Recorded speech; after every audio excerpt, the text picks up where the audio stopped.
Hey yo, what's going on, man? New Japan Pro Wrestling Satsuma no Hino Kuni review. Not really the review, but pretty much the two main matches that happened.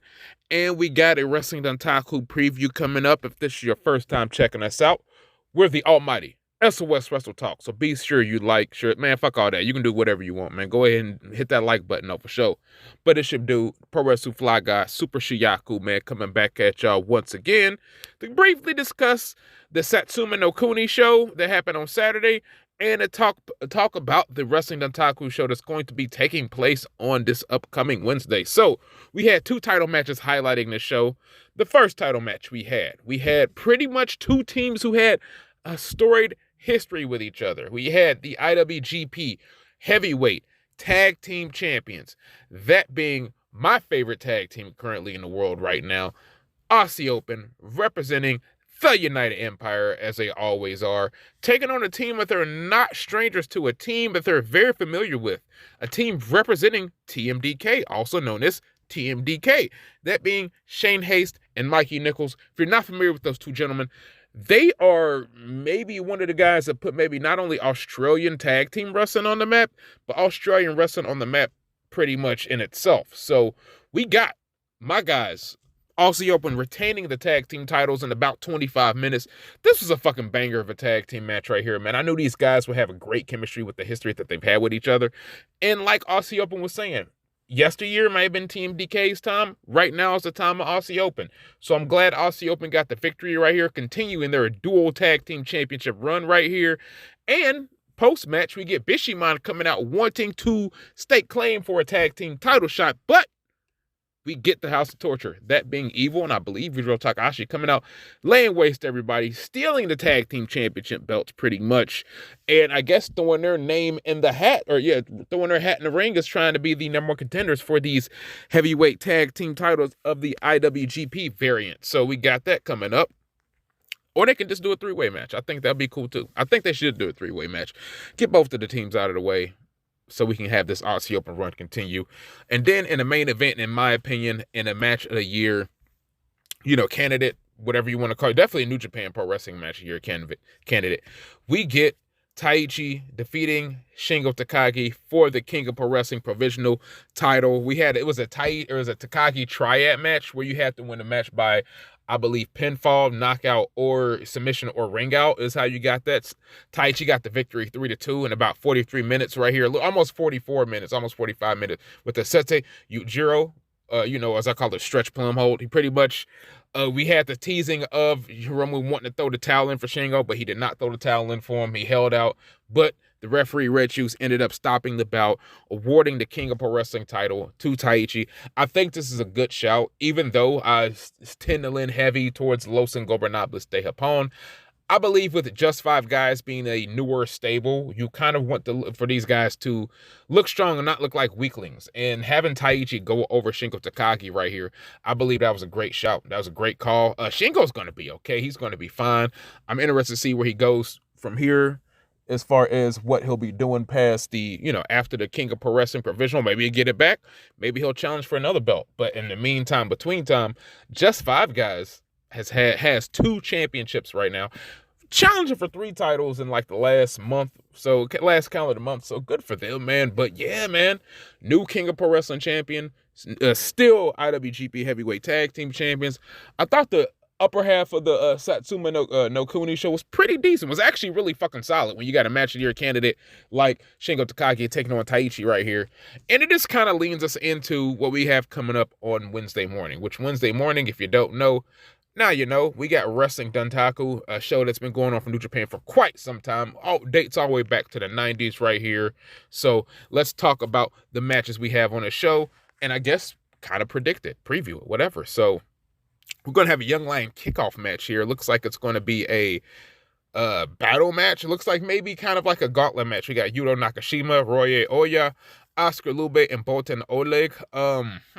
This is a toss-up. It's a Young Lion match, man. It should take your pick. Whichever Young Lion you like the most, that's who you pick in this match. So I'm going to go ahead and I'm going to say Yuto Nakashima. Whatever.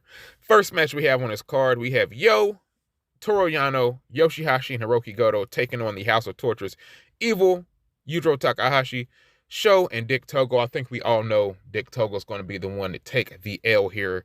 I think he's going to take the L to Bishamon, considering that Bishamon's going to be heavy in that tag team title picture, along with Yujiro and Evil. So, Dick Togo, go ahead and have your dinner. It's a fresh hot L, my dude. So, match number 2, we got a 6-man tag team match. TMDK, the Mighty Don't Kneel, taking on the United Empire's Aussie Open and Great O'Connor right here. So we got Shane Haste, Mikey Nichols, and Kosei Fujita. Kosei Fujita is probably going to take the Coriolis once again, as did TMDK earlier when they were unsuccessful in getting that IWGP Heavyweight Tag Team title. So I think that Kosei Fujita is going to take the Coriolis. We're going to get United Empire getting the victory right here by via of the Aussie Open, who run the world, aka run the jewels. So next match is another 6-man tag team, or 6-man tag team title. 6-man tag team match. We have Kevin Knight, Kushida, respectively, the IWGP Jr. Heavyweight Tag Team titles. Team with Shooter, the new ace. I'm not going to call him the new ace, but Shooter, the roughneck, Shota Umino, taking on Catch 22, TJP, Francesco Akira, and Akira, and Aaron Henare, the Ultimate Weapon. So, this is actually a tough match to call. I'm maybe being biased. I think Aaron Henare is going to get the victory over Kevin Knight. I just kind of feel that looking at this right here. And maybe they can be off to the races with some Aaron Henare, Shota Umino stuff to have maybe a singles match coming up in the upcoming tours, maybe on the Best of the Super Junior tour coming up. So we'll see. Next match we have is also a trios match as well. We have Los Ingobernables de Japon's Tetsuya Naito, Shingo Takagi, and Bushi taking on Taichi, Yoshinobu Kanemaru, and Doki right here. This match could really go either way. You could either see Doki or Bushi getting a pinfall loss right here, or a submission loss for their team. I don't know, man. I think they're kind of going to go the side. I think LIJ needs a little bit of momentum ever since it's pretty much dropping 2 matches. Well, not dropping 2 matches, but losing the KOPW title to just 5 guys in the form of Taichi from Shingo Takagi. I think you kind of want to give LIJ a little bit more momentum, a little bit of momentum. So I can see Doki taking a pinfall. I can see Bushi taking a pinfall. This match is really a toss-up right here. Like I said, with the Young Lion match, it's pretty much who you would like to win. So, moving on, we have our first title match on this show for the New Japan Strong Openweight Championship. We have Kenta attempting to make it his 3rd defense against Hikuleo right here. So, do I think we're going to have a new champion? I don't think so. I think Kenta retains right here. And it's all about who I think is going to challenge Kenta next. Kenta's pretty much been the linchpin for this New Japan Strong Championship ever since he's won it. I think we might as well continue on with that trend. Let Kenta keep that reign. Even though this would be a nice feather in the cap of Hikuleo getting his first singles belt in New Japan Pro Wrestling. I can see either happening. I'm going to side on the side of Kenta, Bullet Club's top gunner. That's just me right here. But if Hikuleo got the victory, I would not be mad, nor would I be surprised. So, moving on to the 6-man match on this show. We have for the New Japan Pro Wrestling World Television Championship, we have Zack Sabre Jr. taking on the United Empire's Jeff Cobb right here. Zack Sabre Jr. attempting to make his 6th defense already. He's been just defending this title like he's Bret Hart in 92, which that's super admirable. I give him all the credit in the world for doing that. But man, you're almost burning the candle on both ends. And will Jeff Cobb be the guy to eventually take, I guess, advantage of him defending the title so much? I don't know. I think we should continue on with this run with Zack Sabre Jr., but I think we're going to probably have at least 2 new champions on this show, and if that's the case, I think that Jeff Cobb is probably going to win the belt here. This match is actually, not only is it utilized greatly for Zack Sabre Jr., but a guy like Jeff Cobb, who probably is better off suited having 15-minute sprints like that, this is probably a good shot for him too. So I'm going to say Jeff Cobb's going to be new champion. Put my name on the hat. So next title match we have on the show is for the Never Openweight 6-man Tag Team Championships. We have the champions, Strong Style, attempting to make their 2nd defense of these belts. Minoru Suzuki, El Desperado, Ren Narita, taking on the trios team of the returning Hiroshi Tanahashi, by the way, Tomohiro Ishii, and last but definitely not least, the Rainmaker himself, Kazuchika Okada. This is actually a tough match to call. Ren Narita and Okada have been getting into the mix at the build-up of this match a lot, so I'm going to be intrigued to see how they pair off and what they do with this. El Desperado and Tomohiro Ishii is a little bit of the same as well. They've been getting really fiery. And Minoru Suzuki, this is a different Suzuki to look at. He's not really it's just different from the Suzuki going Suzuki. He's not really different, but you can kind of sense it's not really necessarily the same as he was when he was leading Suzuki Gun. So, and we got the returning ace, Hiromu Takahashi. My pick to win this match, though, I think the champs retain. I think we're gonna still have the same trios champions when we walk in as we walk out. So I think Strong Style retains the titles right here. And this is something for Ren Narita to kind of give a cap and, a feather in his cap, because a lot of these guys are already established. Let Ren Narita run with these trios belts with El Desperado and Minoru Suzuki a little bit longer. I'm not too mad at that. So then the penultimate match of the show, the semi-main, we have for the Never Openweight Championship, the champion, Tama Tonga, attempting to only make his second defense. That's crazy. Taking on David Finlay right here. And I'm torn on this match because I would love to see Tama Tonga retain. I think he kind of has earned maybe to have a longer title reign. But I think at this point, you don't want to cut the legs out from under David Finlay before he can kind of even get him formulated as far as with this Bullet Club new becoming a leader and everything. Because I'm trying to think about it. When everybody has became a leader of Bullet Club pretty much, they either won their second, when I want to say they either won their second title once they became the leader, their first title, or their second. They cashed in a title, championship attempt in their first two attempts at being a leader in Bullet Club. So I don't know. It's kind of a lot to ask for Finlay to, proclaim this is the new cutthroat era, the new killer era, and he's just taking the L in a big match once again. So I think he's going to win the Never Openweight Championship right here. Tama Tonga, he eventually can get it back. He could probably go into the King of Pro Wrestling as well. So I'm going to say David Finlay wins his first singles title over here in New Japan.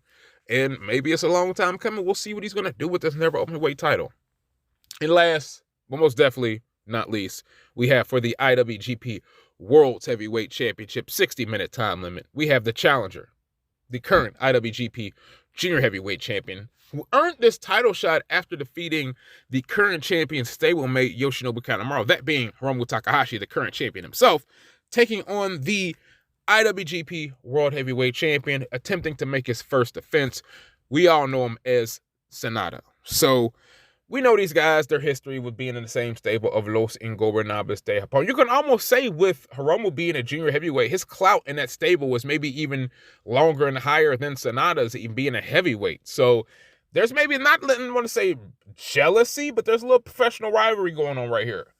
So Sanada's broken out. He's become the world heavyweight champion. He's on it, not necessarily on his own, but he's heading his own group. We all know the relationship that Hiromu Takahashi has with Tetsuya Naito, so he's going to be Naito. He's pretty much essentially at this point, I would say Bushi and himself are Naito's right-hand men.